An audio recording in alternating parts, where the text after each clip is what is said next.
Well, there's nothing better than knowing that Congress is taking off for a whole month. Actually taking off for a whole month and a week. So 5 weeks that your Congress just has said, you know what, let's just take off. Recess until September. Do you elect them for that? It's amazing how these people just tend to not work, huh? We're also going to discuss what was said about preparing for war in Europe. It will kind of blow your mind because what it does is it entangles us because our global ties to Europe. What did it say and who said it? They're preparing for war. And they're saying they have to go to war because of a certain reason. We're going to discuss that.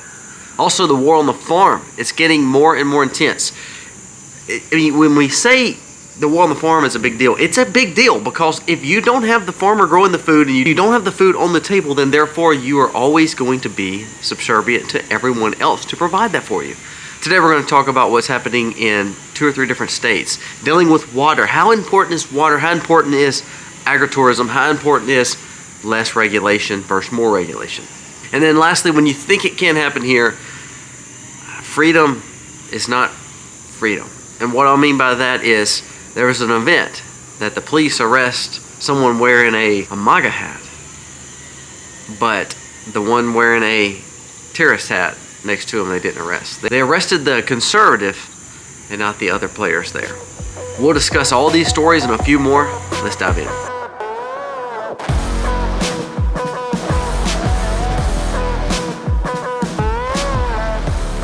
Hey guys, welcome to the Max. Thank you so very much for being here. You can still tell I'm under the weather, so excuse that. We'll try to make it through this video. Also remember our other channel, Life with Colby Mag, and my wife's channel, Life on the Farm. Both those channels are kind of perspectives of us living on the farm, living sustainable, prepping, and understanding how we navigate this crazy world that we live in. So the things that we talk about on this channel, we're actually living them over there. Make sure you're checking out Life with Colby Mag and then Life on the Farm. Now let's jump into the stories of the day. First, let's talk about the farm. And the reason I want to bring this up first, and then we'll go into Congress and all that. The farm and the war against the farm is a big deal. Now, you remember me telling you a few weeks ago about Connecticut, how they were going to spray the waterways. They said they were going to not do that. Well, a new study came out, a new story came out, said that they actually did spray the waterways, and that was going to leach into the grounds and other surfaces. That is called dicot. I want you to listen to this. Dicot can affect what you breathe in by passing through your skin. Exposure can irritate your eyes, nose, throats, and may cause nosebleeds. Exposure in large amounts may cause severe poisoning with nausea, vomiting, diarrhea, tremors, convulsions, and even death. Now, this is the exact same spray that Connecticut is spraying now on its waterways to get rid of invasive species. Did you know, I want to tell you this, did you know that Congress is fixing to pass a bill that the same, if you remember in 2020, where they gave immunity and a stance of no liability on the you-know-whats, guess what the Congress is starting to take in and implement? Congress is moving to grant the same style of legal immunity to the chemical manufacturers whose cancer-causing products are being sprayed on our food supply. So all this stuff that's being sprayed in your air, you're not going to be able to sue them anymore. You know why? Because they have power and they have the food system and they control even pharmacy. It's a big play. And so therefore, when you think Congress is working for you, they're not. They're actually allowing for things to happen along with taking a 5-week recess that just came out. Now, let's go back to the farms and then we'll jump into Congress. 2 stories. And the reason I bring these stories up is because I want you to understand the dangers of the farming industry. This is from California. It says, unelected California bureaucrats started curtailing water from the farm in Northern California. The farmer needs water, of course, for his crops. Finally, someone suggested test California's measuring devices. The measuring device was inaccurate, and what it did was pretty much allow his farm to not get its water it needed. So because of this device that this overregulation comes on down to when it comes to water curtailment, it was inaccurate and it did not allow for him to use the water that he actually has. It's amazing that he owns the land, he pumps the water out, but he can't actually own the water because the regulations that are on it. What does that do with a farmer? Without water, what happens? There is no farm. There is no food. There is no livelihood. Another farm in Oregon. Again, you see these Democratic states, these liberal states, they're pushing to hurt your food system. Democrats in Oregon Department of Land Conservation and Development have a new proposed rule that threatens families' run of agritourism businesses such as pumpkin patches, flower festivals, and farm-to-table dinners. That will all be shut down under these new restrictive guidelines to where agritourism cannot happen, and it's only a cap. Meaning they're gonna shut these farms down. Remember, a lot of farms, like in our area, they're farms, but they make their other money by corn mazes. They make their other money by pumpkin patches. They make their other money by people coming and touring the farm to see how the farm operates. That's how they make a living. And so what Oregon is doing is they're saying, no, we're not going to allow that to happen. What does that do for the farm? Same thing that the water did for the other one. It destroys the farm and destroys the opportunity for people to grow their food. So we see the spraying in Connecticut. We see the problems in California with water. Water is such a big deal in the West. You need to pay attention to that. And you got big players like Nestle, and some of the government regulations are coming in and they're buying all your water. You better be careful of that. Don't let that happen. And then of course Oregon with agritourism. The whole purpose is to push away from the farm. Push away from the farm, because if they can push you away from either land ownership because you can't afford the property tax, or the business of farming because it's 7 days a week and you've got too much regulation, then they can control the food and where it goes and how it's grown. Or how it's not grown, destroy the land and ultimately grow it into factories.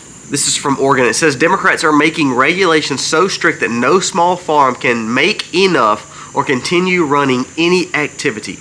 These farmers say they will go out of business just like the rest of small farms offering the hay rides and pumpkin patches. There will be no farms other than big commercial multi-million-dollar farms. Isn't it amazing how that seems like the way the trajectory is going? To where there's one control in the food, just like it is in the grocery store. There's one control in whatever it may be, in chicken or in beef. We're starting to make these control elements where it's over the populace, all because of regulation. Now these same people on the farm, on farmland, and the people that supposedly work for them is making the policies to regulate them. Do we not understand the power of our vote and our money? We need to pay attention to that. And sadly, we're almost losing that because the power of the vote tends to be with the power with the main money. And who's providing the money for these politicians? It's very, very unbelievable. You need grassroots movements, and you need to start looking at ways to get proactive. This brings me up to the next point, Congress. Congress is now fixing to pass the spray bill, where it basically takes away all the liability of all the carcinogenic agents that they're spraying on our food. But not only that, they just took a 5-week recess. 5-week vacation. Now, I don't know about you, but I don't work for a business that I can take a 5-week vacation from and still get paid. Do you have that? I mean, do you have that availability to make usually $200,000 to $250,000 a year, the most of these guys are making, and to have off a whole month and a half to literally do whatever you want to do and get paid for it? Not only that, to then not count all the other monies that's flowing into them, but just to say, okay, I'm going to take off for a whole month, knowing we have major things like the files issue, knowing we have major you have major things going on in Washington, and Congress just takes off. Well, I don't get that. And why do we keep electing these same people to be over us? This goes back to what I just said. We elect these people to overregulate us and to make tons of money off of us, to set policy to help out big businesses, not small businesses, and ultimately hurts the Americans. Why do we keep electing these people? Why do we have people like Mike Johnson? Why do we have people like all these senators and congressmen that's been there for 50 years? Is this really what the Congress and the legislative branch was set up to be? I go back and say this: the power of our vote. This is why primaries are so important.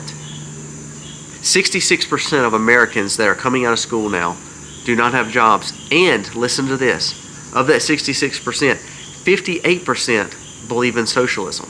They want to see socialism come forth. Why? Because they can't afford their rent, they can't afford their mortgage, they can't afford their student loan bills, and they're in credit card debt.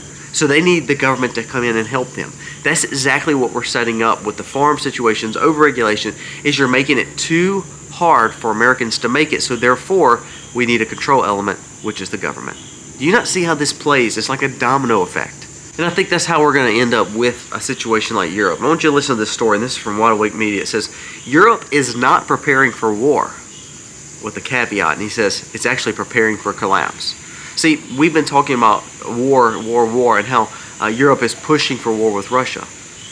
And what this article is saying is, it's got to have war. Because if not, it will literally collapse the economy and the countries of Europe will collapse. It says these elites in France, Germany, and UK aren't getting geared up for just war with Russia because they care about freedom. They're doing it because their grip on power and their grip on their economies are fastly slipping away. Their economies are breaking, the middle class is crushed, people can't afford rent, food, or heating. Does that not sound just like America? We're looking at the same trajectory here, and that's why you see so many wars, kind of like you saw Afghanistan and Iraq, because the power play, the money that's flowing, and the fact that the economy needed the spark. And it's sad that we have to have war to spark the economy because of all our debts, to be honest with you. And now they're panicking, so they fall back into the oldest trick in the book, crank up the fear, blame Russia, push for war, cover their own failures. But the threat isn't coming from Moscow. It's actually coming from the millions across Europe and US because they have not done their due diligence and understand the battle. The battle is the fact that our economies are collapsing, and the only way that's holding them afloat is to go to war. Think of all the money we sent to Ukraine and Europe is buying goods from us. All that is funneling back to us. It's our dollars. It is debt, but it's funneling back to us. Now, we as Americans are upset about that, but the leadership and the elite know that without that money flowing in and out to help our GDP, to help our money move, then we lose control and our economy struggles. See, it's such a six-cycle carousel that it all revolves around the debt, the fact of regulation, the fact of overspending, back to debt, back to more regulation, back to overspending, and it's just one big six-cycle carousel to ultimately where people can't afford their rent, their mortgage, food, and they're losing jobs, and now they turn to the government. Instead of turning away from the government, we're turning to the government to fix our problems, and that is what is the most scary to me. And that's how you see people like the New York mayor that's running, the mayor-elect, that's probably going to end up winning, having power, along with some of these others, because they're putting out, they're going to give you free stuff. And that free stuff is actually costing us.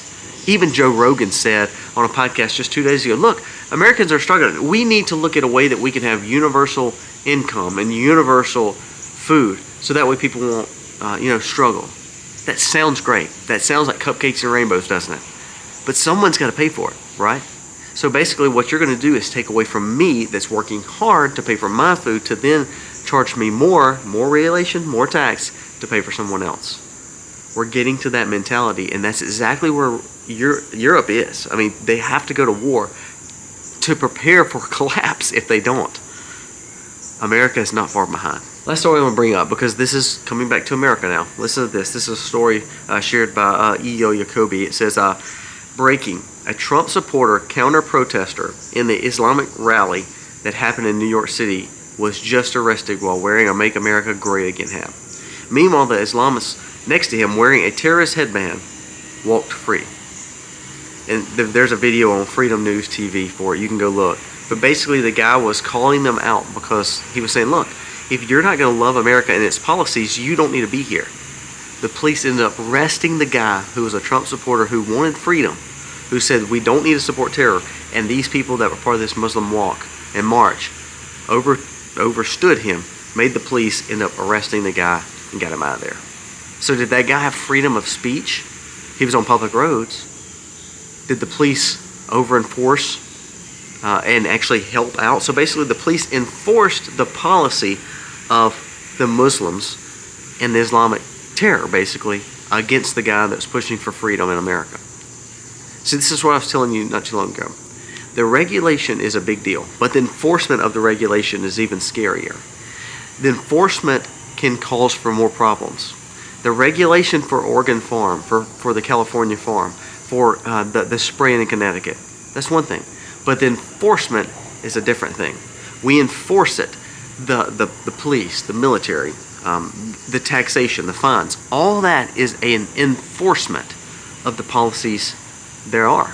Now, if everything's great and we have freedom and we have great leadership and everything's back to normal, then the enforcement doesn't bother us. Everybody's on our side, isn't it? But to be honest with you, even with a conservative president, even with good things happening, we see this guy getting basically enforcement against him. He's the one standing up for America. The others are absolutely standing against America, and he is the one arrested. We live in a very topsy-turvy world, And to be honest with you, the way that you see Europe's going is the way America's going to go. No matter who's in leadership, because we're being led from the top down, and a lot of these guys are as dirty can be, including our Congress and our leadership. Now, it may not be Trump, but it may be everybody around him. It may not be his administration, but it may be the deep state that's around him, the establishment. I want you to listen to what Michael Flynn just said, because again, it brings up a great point. He said, General Flynn says he believes Mike Pence was in on the whole Russiagate thing with Obama. He said he also predicts that Tulsi is going to drop more information this week that's going to be mind-blowing. He said, and the sad thing is, you're going to see not only Democrats involved, he said you're going to see the establishment Republicans involved. This is why I say it's so important to have good leadership and to get the people who are not wise and use your common sense to say, if they hadn't helped me in 30 years, why all of a sudden are they going to help me now? Now, that doesn't mean we need to turn to socialism and communism. That just means we need to turn to a better Republican, a better conservative. All my conservative congressmen voting to get rid of the liability and get rid of the litigation of the sprays. I want him to ban the sprays. I don't want my congressman to make more regulation for the farm. I want him to get rid of the regulation on the farm.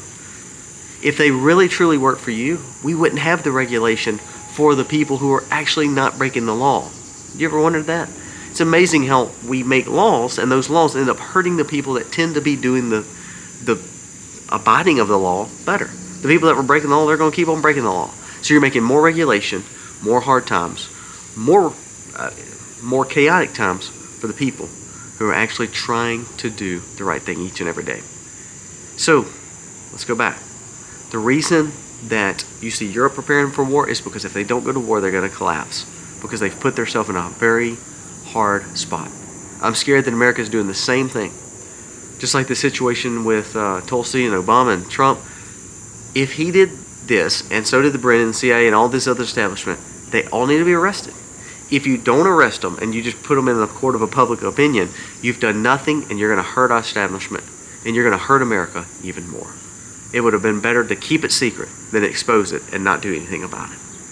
Guys, give me your thoughts on today's video. We thank you so much for watching. Hopefully we'll be over this cold soon, so excuse my nasalness.